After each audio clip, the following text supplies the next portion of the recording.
A consumer group is urging the government to implement a lemon law to hold automakers responsible for defective projects and compel them to repair vehicles in accordance with the law.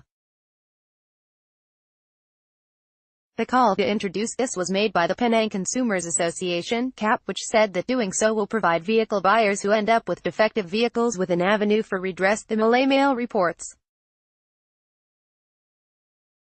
CAP President SM Muhammad Idris said that a lemon law would require defective cars to be repaired or replaced, and a consumer may request for a reduction in price or get a refund. Lemon law strengthens the Consumer Protection Act.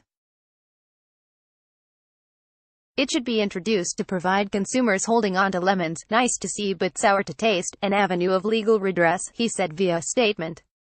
He added that the association suggests that it would be reasonable that a maximum of a month be given for a seriously defective car to be repaired, and 3 attempts reasonable for the service center to repair the same defect before the lemon law applies.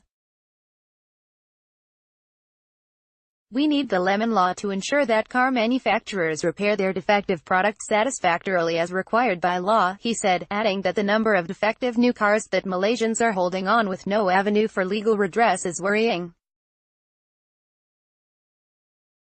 Citing Singapore's lemon law, which was incorporated into Singapore's Consumer Protection Fair Trading Act 2004, he said Malaysia can do the same for its Consumer Protection Act 1999. Singapore's lemon law allows consumers to make a claim for defective products purchased within 6 months.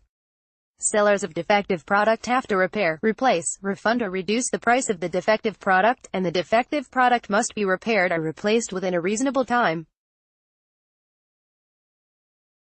Consumers can ask for a price reduction or return the product for a refund if seller fails to repair the product.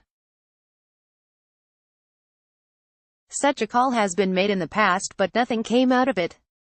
What do you